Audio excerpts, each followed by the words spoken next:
peace must be our goal and our guide. And all that we strive for as a human family, dignity and hope, progress and prosperity, depends on peace. But peace depends on us.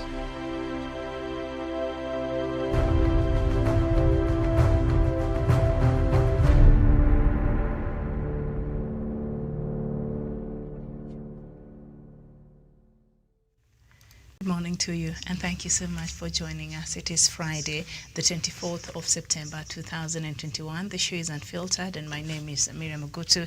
And on the show, we get to recap what happened over the week, as well as the latest the news that is trending this morning. And I will take us through first the news making headlines on the news, the leading newspapers in the country, and then I'll bring in my panelists. And also later on, we shall be heading to the ICC, where there will be a live streaming. Remember, the Kenyan lawyer Agishero is there, and today there's a session that is meant to be starting at the ICC, and we'll bring you, the latest there as soon as the case starts at the ICC. All right. So the Star newspaper, the main headline this morning: Raila Ruto face party primaries headache. Biggest challenge will be in at least 10 counties where the two enjoy wide support. The story is on page 4 and 5 of the Star newspaper. Play your civic duty of securing country. That is what President Uhuru Kenyatta said yesterday when he was at a Kenya Navy base in Manda Bay in Lamu County yesterday, when he went to he went to lay a monument of fallen soldiers there in Lamu. And Kenyatta National Hospital medical victory: policeman recovers from 9-month coma. The story is on page 3, and headmasters to control millions of shillings under CBC. The story is on page 6, and why Raila and his reform narrative doesn't resonate with many Kenyans. That is on the Siasa page of the Star newspaper on page 11. We go to the Daily Nation, and the main headline: the good doctor who killed his children, James Gakara, was always jovial, empathetic, and spared time for all and sundry, according to patients and friends who interacted with him. His employees described him as a soft-spoken man who would crack jokes to make his clients comfortable, adding that he loved his son and daughter and had never argued with his wife. So what happened? The story is on page 7 of the Daily Nation. And just beside that, now High Court holds a General Bodies Cabinet March, and I think that is one of the topics we have for you this morning. And yes, and Uhuru opens second Naval Command base. That also is a story on page 12 of the Daily Nation. President Uhuru Kenyatta inaugurated a trauma center yesterday when he opened a new naval base at the Kenya Navy base in Manda Bay, Lamu County. The center will provide medical support to both KDF and multi-agency security teams deployed in the area. He was accompanied by Defense Cabinet Secretary Monica Juma and Chief of Kenya Defense Forces General Robert Kibochi, and that is the main pictorial on the front page of the Daily Nation. And on the Standard newspaper: a battle royale of the Kirinyaga Queens, 3 women of steel, Waiguru, Karua and Girichi, will be out to outshine each other, with Interior PS Kibicho reportedly also angling for that seat. The story is on page 14 of the Standard newspaper. And MPs turn probes into gravy train. The National Assembly's PIC joins a growing list of House committees that, after months-long probes, recommended further investigations. The story is on page 8 of the Standard newspaper. And all right, Moi promises big announcement. KANU chairman says Kenyans should expect a major announcement after next week's delegates conference as the Independence Party seeks to return to power. The story is on page 6. And then Uhuru blow as Badi locked out of cabinet. I think that will form a major part of our conversation this morning. But let's just start with that. Let me first bring in my panelists this morning. We have Sharon Gitonga. Sharon, a very good morning to you. A very good morning to you, Miriam Ogutu, back in the studio, my co-panelist Tawish, and to all our viewers watching us across the globe. It is a pleasure to be part of this show. Thank you. It's nice to have you this morning, Sharon, and we're also joined by Samuel Tawish. Tawish, a very good morning to you. Good morning to you, Miriam Ogutu. Good morning to Sharon. as well as our viewers who are watching this program across the world. It's a pleasure to join you on this program. All right, thank you. So before we get to the Uhuru blow as Badi locked out of cabinet, there's a story there. Moi promises big announcement. That is the KANU chairperson Gideon Moi saying next week after the delegates we as the Independence Party seeks to return to power. What do you think this announcement will be about, Samuel Tawish, if we could judge from what we've been seeing happening in the recent days? Well, Miriam, I think what these individual political parties are doing is basically galvanizing or consolidating support within their respective political parties. Because again, you understand, Gideon Moi's KANU is also one of the parties in the One Kenya Alliance formation. And therefore, they have gone back to the drawing board. They have gone back to their own houses so that they can put them in order. Once now they come to the table, they'll be coming in as as presidential candidates that have been endorsed by delegates or by their respective political parties. In itself, therefore, it gives them more impetus, it gives them more bargaining power when it comes to who exactly is going to fly the One Kenya Alliance flag, that is as far as the 2022 presidential election. So whatever they're just doing is more of a formality. Because again, you cannot just go for to contest for presidency unless you've been nominated by your respective political party or the delegates through the delegates conference, like KANU is doing now. So once now he's been declared as a presidential candidate by KANU, he will now get into the One Kenya Alliance, and of course, formally, he will be in a position where it increases his chances to bargain within the One Kenya Alliance. But these are just more formalities. I'm very quite sure that Gideon Moi will not be in the presidential ballot come the 2022 general election. What they are doing is just a formality, or rather for formality purposes, but by the end of the day, they will have to endorse a single presidential candidate, unless they are telling us they want to go separate ways, where One Kenya, where KANU is going to have a presidential candidate, Wiper as well is going to have Kalonzo Musyoka, Wetangula is going to have the Ford Kenya, flying the Ford Kenya flag, and Musalia Mudavadi as well flying the ANC flag, in as far as 2022 is concerned. But if anything is to go by, I'm very sure these guys will come back together in one house and decide who is going to be the flag bearer ahead of 2022 general election. I submit, Miriam. All right, thank you. Samuel Tawish. Sharon, what do you think Gideon Moi will be announcing after the delegates conference? Is he likely to announce their support for another candidate, or is he likely to announce that he will be running as a presidential candidate? Although Tawish has said that might not really happen. Thank you very much, Miriam. For me, I am foreseeing a coalition, and I think, as much as it's quite very hard to predict on the said announcement, as we wait on just like he has said, he's going to announce it. So I think for us we wait. But for me, what I can predict is I am foreseeing a coalition, because I still do not understand how one party could be having all the four principles contending for the presidential seat. I think at the end of the day, they need to. It's either they are going to disperse and get into different parties. Yeah, for me, I think that's what I am foreseeing, because I cannot vouch for any of them, to bid for a presidential bid. Looking at experience, I don't know. I think it will end up, being a coalition. Okay, all right. So let's wait and see how that will play out. Battle Royale for Kirinyaga Queens, 3 women of Steel, Waiguru, Karua, and Girichi, will be out to outshine each other, with Interior PS Kibicho reportedly also angling for seat. The story is on page 14. So it's going to be a battle royale. And I think we talked about this yesterday, but now when you throw in the name of Interior PS Kibicho, who we also know perhaps enjoys some level of support in Kirinyaga and is reportedly also angling this seat. We've heard Waiguru sometimes even accuse him of certain things and all that. But will this be a game changer? And these 3 women, vying for the same seat, Kirinyaga gubernatorial seat, come next year's election, who is likely to marshal more support? Or right now, who do you think is enjoying more support in that region as we speak? Miriam, one thing we need to appreciate is that, we have different constituents of votes. One is the women. And when you get to Kirinyaga today, you have three prospective women who are angling for the gubernatorial seat. One including the incumbent, Anne Waiguru. We have also Nax Martha Kerua. And we also have Purity Ngirishi, who is angling for that position through a UDA ticket. But I can tell you for sure that they are going to split that constituency vote. That is the women vote.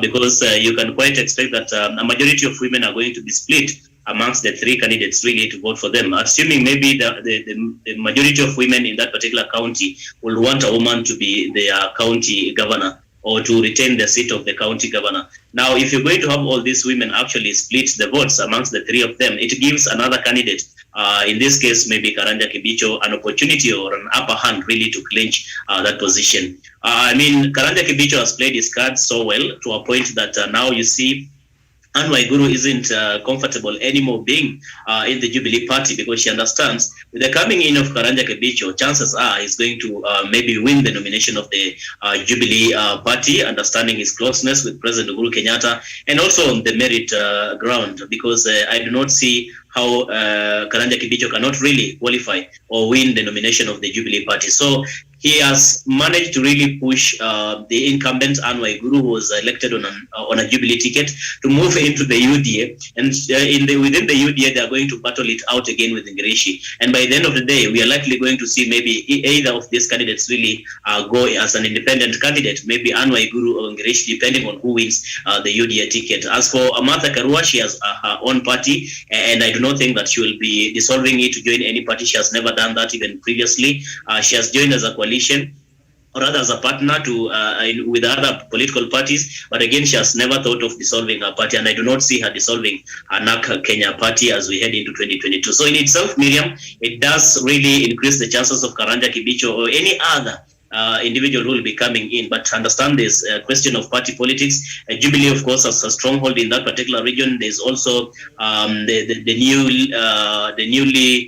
new breed in the block, that is UDA, which so many of these individuals are also angling to get the party ticket as we head into 2022. But I can tell you with authoritatively, Miriam, Karanja Kibicho, if he was to secure the Jubilee Party ticket in the nomination, he's likely to clinch the seat, and these other women will be trounced. So they have to calculate their cards very well to make sure that they increase their chances other than decreasing it by the end of the day, as when you look into how they are actually doing it today, Miriam, I submit.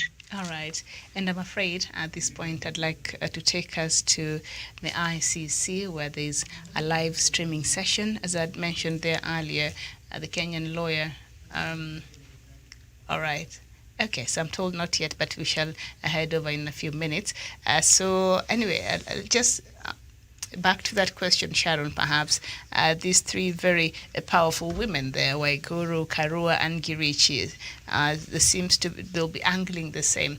Waiguru will be seeking to retain her seat, to defend her seat, and then we know what happened in the last elections between her and Karua. The case that was taken to court, Karua felt as though the elections over there were not free and fair. And now Ngirishi, who has been a staunch supporter of UDA and has built, her own support base in that region. And then you throw in the name of Interior PS Kibicho. Who is likely to win the day? Should we go to the elections right now in Kirinyaga?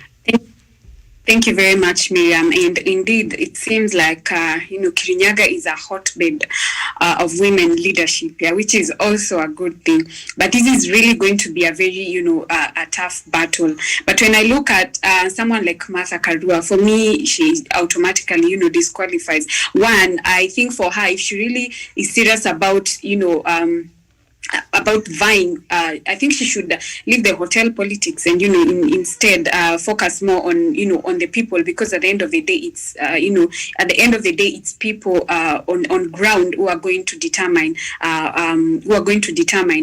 So looking at Ngirishi, I think she has already formed a very strong base foundation, even when, on the grassroots and with people. So there's more likelihood of her, and again, also her being, a very close political ally to the deputy president. I think there's a very, very, very high chance for her to, win the gubernatorial seat. Yeah. All right. Thank you so much. And so another story, I think yesterday, Uhuru Blow as Badi locked out of cabinet. The story is on page 6 of the Standard newspaper. Okay, so High Court in Nairobi has locked the Director General of Nairobi Metropolitan Service, Major General Mohammed Badi, out of the cabinet. Justice Anthony Mrima has quashed Badi's appointment to the cabinet and barred him from attending meetings called by either the cabinet committees or for full cabinet meetings. By opting the senior military officer in the day-to-day running out of the government, President Uhuru Kenyatta triggered the court battle lodged by Kandara MP Alice Wahome, who is also a lawyer, is a close ally of Deputy President William Ruto, and she has been drumming support for him to succeed Uhuru in 2022. At the time of appointing Badi, Uhuru had fallen out with the former Nairobi Governor Mike Sonko. And rushing against time and looking to leave a legacy, Uhuru has been appointing ex-officers or seconded ones from the military and the police to fix moribund institutions. President Kenyatta invoked Executive Order Number 3 of 2020 and directed Badi shall henceforth attend all meetings of the cabinet and its committee. Major General Badi is unseconded from the military. Before his appointment to NMS, Badi was a senior directing officer in charge of Kenya Air Force staff training at the National Defence College in Nairobi. So the court yesterday found, ordered that Badi should not be sitting in these cabinet meetings. I don't know how we're likely to see. Is this another battle between the executive and the judiciary, or is the court right in this regard? Samuel Tawish. Well, Miriam, I wouldn't quite say blanketly that the court is wrong or right on this particular move, because again, there are a number of factors really to consider before one can come to such a conclusion that indeed maybe the courts have erred by actually barring Badi, that is the NMS Director General, from cabinet. Because again, you understand the Constitution of Kenya, it's very explicit on who forms the cabinet or what constitutes the cabinet. That is the president, the deputy president, cabinet ministers, as well as the attorney general. So in this case, of course, the NMS Director General is being viewed as a stranger or an alien in cabinet. That is how I can interpret, because again, that is what the Constitution says. But we also have to understand that probably there's a way President Uhuru Kenyatta wanted to. There's an objective he wanted to achieve in as far as running the affairs of the Nairobi County is concerned. That is why you see, even as we speak today, the Director General of the NMS is more like the one running completely the affairs of the Nairobi County. Because again, Nairobi County being the economic hub of this country, being the heart of Kenya's capital, and all of those things has a special place in as far as the government of Kenya is concerned, and not necessarily the county government. So that's why you see President Uhuru Kenyatta actually doing all those kinds of things. And I do not think it is out of maybe sabotage or out of anything bad. It is basically seeing how we can improve service for the people of Nairobi. As to whether it is a blow to President Uhuru Kenyatta, I do not think so, Miriam, because again, President Uhuru Kenyatta has nothing to do. So is the Director General of NMS, Badi. He has nothing completely to lose. If at all the court had ruled that the NMS Director General is in office illegally, or he should actually cease to hold that position, then I think that would have constituted to a blow either to President Uhuru Kenyatta or to the Director General himself. But as it is now, I'm sure by being barred from attending cabinet or being a cabinet member, it doesn't quite bar him or make it impossible for him to continue discharging his duties as the NMS Director General. That is just something that has happened, and I think the courts have made their pronouncement. I don't think it is also cast in stone. Rather, I'm sure the NMS DG will be in a position to go and maybe file a petition at the Court of Appeal in as far as this verdict is concerned. And maybe we are also going to see this end up in the Supreme Court. But the most important thing is that General Badi is going to continue discharging his duties as the NMS Director General of the Nairobi City County.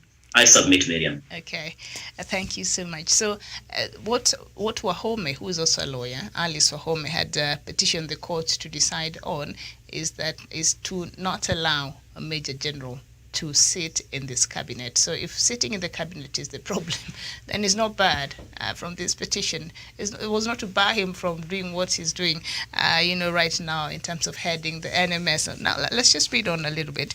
Now, Ms. Wahome contended that by appointing the military general, Mr. Kenyatta allowed a stranger to sit at the country's top decision-making organ. She stated that the president had breached the constitution in inviting the general to the cabinet meetings. Lieutenant General Badi was allowed to attend cabinet meetings pursuant to Executive Order Number 3 of 2020 after taking an oath of secrecy at State House, Nairobi in September last year.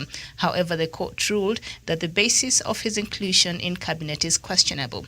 His position, role, and mandate in the cabinet is unknown, or at least the respondents, Attorney General, Secretary to the Cabinet, and Major General Badi, choose not to disclose as much. It seems like the decision is masked in secrecy and therefore lacks transparency, said the judge. So he's saying Badi's role in sitting in the cabinet is unknown. Sharon Kitonga, do you not know the role of Major General in this city? Thank you very much, Miriam and Tawish, for your sentiments. And for me, I would love to look at this way. I cannot blame the court, neither can I blame the president, but I would want to blame his advisors who have, persistently and consistently failed him when it comes to advice. I feel like the first things first, they would have, they would have done what is confined and anchored by the law, and that is what that's the first thing that I can say. Their decision first would have been anchored by the law, and maybe they would have moved the said law to the parliament, as long as it's not against the constitution, for public participation. Because when I look at the president, what he did, I'm sure he, if you look at countries that have been led by people with a military, background, they have been able to deliver, and these people are known, they are well known for, fierce trainings and having a very commandful structure. So I believe that is what he really looked into before he when he put Badi before he put Badi on the said task. So for me, because again, when we look at Badi, he's been able to really deliver within a very short period of time. It is very evident when you go to Nairobi streets. I mean, very evident of the work that he has done. Look at the security and hospitals, which is a very, very which is part and parcel of the president's agenda. I was just reading some analysis and of where healthcare is concerned, and they were showing that healthcare has adversely grown with a rate of 33%. So in terms of delivery, I would say he has really outdone he has really outdone a lot within a very short period of time that he has been there. So for me, I think I would really blame it on the president's advisors. And before they reached these decisions, I believe they would have, done what is, anchored. Their decision would have been measured on whatever that is, anchored by the law. Yeah. Okay. Thank you. Thank you. Sharon Gitongana, the court held that such questions and many others would have easily been answered had the process towards inclusion of General Badi in the cabinet been transparent and based on clear provisions of the Constitution and the law. While referring to Article 132 of the Constitution on functions of the President, the judge said this article does not accord the President powers to appoint just anyone into the cabinet. Justice Mrima also referred to Article 152, subsection 1, on the composition of the cabinet. It says that the cabinet consists of the president, the deputy president, the attorney general, and not fewer than 14 and not more than 21 cabinet secretaries. The court found the interpretation offered by the attorney general to be unattainable, too far-fetched, and not in tandem with the aspirations of Kenyans. The respondents, while relying on Article 132, section 2, had stated that the president has a constitutional duty to direct and coordinate the functions of ministries and government departments. In doing so, they stated the president may invite persons other than the members of the cabinet to attend the cabinet meetings. I don't know, is it an opaqueness in our constitution there? Because when you read that part of the constitution and you read the other one that the judge is citing that has faulted President Uhuru Kenyatta's move, there seems to be a bit of an ambiguity there, or is it very straightforward? And as Sharon has said, perhaps President Uhuru Kenyatta needs to change his advisors. Samuel. Well, Miriam, from my understanding, I do not see any ambiguity in as far as our constitution is concerned, because again, it's quite explicit as to who forms the cabinet or what constitutes the cabinet. As you have read it out, Miriam, it's the President of the Republic of Kenya, his deputy, as well as the Attorney General, and not less than 14 members of the cabinet, 14 members of ministers, or not more than 22. I think that is what the constitution has said, and that is what we all understand. So anything outside that, of course, bracket of what the constitution dictates, really, I think is an illegality. And whatever kind of thing that President Uhuru Kenyatta wanted to achieve out of this, it may not have been out of ill motive, really. But I think also, in as much as he wants to make sure that he enhances service delivery for the people of Kenya, or specifically for the people of Nairobi, whichever way, it must be aligned to what the constitution dictates. And in this case, I suppose that probably the president should have consulted widely through his Attorney General and also Solicitor General to get to understand really what would have been the implication of this kind of proposal or appointment of body into the cabinet. Because again, as it is today, it's quite an embarrassment to President Uhuru Kenyatta. Who can come out and explain in his defense as to what informed his decision really to have a body into the cabinet. So I think it is an ill-informed kind of decision, if I should put it that way. And the president and his advisors should be informed as much. I submit, Miriam. Okay, thank you. Are we likely to see President Kenyatta adhere to these court rulings this time? I really do not. I really do not foresee a situation where probably the president is going to, of course, maybe petition this particular verdict, because again, everyone out here, including the learned fellows, can authoritatively tell you, Miriam, that this is something that the president did out of the constitution. It's something that is not anchored or supported by the constitution. Okay. So I don't see him actually going forward to petition. In any case, I don't see the seriousness of this particular verdict, unless if there was another advice from the court that perhaps even assuming what General Badi has been able to get out of cabinet meetings, because it has taken too long for even them to make such kind of a verdict. The guy has enjoyed the privileges. He has been he has been attending various cabinet meetings, and now this ruling does not serve any purpose. It's even too late, especially even as we head into President Uhuru Kenyatta's second and final term in office, final lap rather in office. So it does not serve any purpose. I don't think that the president should actually waste his time, resources, energy, focus into going to petition this particular verdict. There are so many other things that the president can really put his energy into, and not this mere petitioning or filing petitions in regards to this case, Miriam. Mm-hmm. Thank you. Now, Sharon, when we go to the nitty-gritties and we look at the actual reason why President Uhuru Kenyatta brought in Major General Badi, first of all, since Badi came to be the leader here in Nairobi County, we've not seen the wrangles that perhaps we used to see at the City Hall. Tawish, have you heard of any fights and seats being thrown, or maybe I don't know, it's COVID or something, but we've not seen that. And for the first time, go to Mukuru and see there's a hospital, there's water there. So if you went and told these people, you have the water, yes, but the process by which, or the person that was responsible to bringing you this water, was not illegally.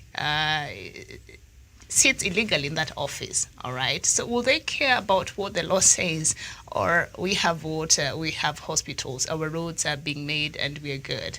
What do you think the people of Kenya care about so much? And are you likely to see President Uhuru Kenyatta, respect this court ruling this time round, Sharon? Thank you very much, Miriam. And of course, the people of Kenya definitely might not